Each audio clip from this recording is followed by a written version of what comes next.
İsal berê zivistanekê ye yani herkes zane rewşa koçberan çawa ser medyayên civakî gelek kesan jî şopan gelek ragihandina şopan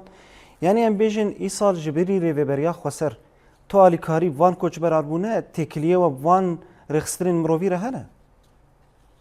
أنا شوي بو في مجاري فان روجن داويد بر تفكرك يجبي على هي وكرة ببريا خساهر وها بخسني مروفيد تشاوام قاربن ريل بيشاوان أستانجيغو سالا بوري درباس بون شوي وقت تكرم كرك درباسي دم سالا كي نود بن دم سالا جوستاني بي وي تي بي دي في وان بحركة شي هي بحركة هي برويجي انا السر بجهز اوان جي مراكزي ام بيجن دبستانا بربي لافندك جي كونه او جي نيجي شغل طبقه بتايبت از ديفيجن بي دي في وان بتشي بسوتونامي يعني كيروسين مازوت بصوباي جلو برقاي بوبي انا نقاش هاتي كرن دما بيشامد اف بيجن فالاهي وهي قركي بيدا قرتن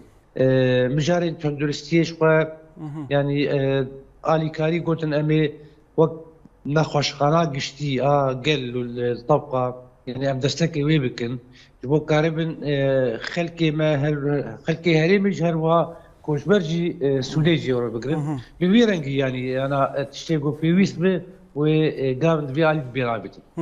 أنا وكر بريا خسر جي قونول الطبقة تي أفكرن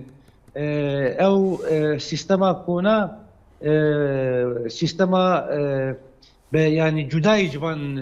كونين جو بري هاتن بلافكرن او كوننا يعني بيجن مساحتها تيد حركتها مزنبوناوي حتى بمقاومة سرمي وقرمي وباراني اوجي هي يجي انا حاضري تكرن لي وك جركي اب اركي سازين نتوين يكبوي يعني جركي او بي اركي خراب لي او دبيجن كون مي يو ان او كوننا يعني او اموي كاربيش كيش اللي نقول ملتي ما او انا مشيت شويه انا تدابير الهن يعني براستي روجن بيشامد ويكون جوار بين افاكرن كون تايبت ووقت ما قلت مساحتها يمستري وقارب تفقري تلك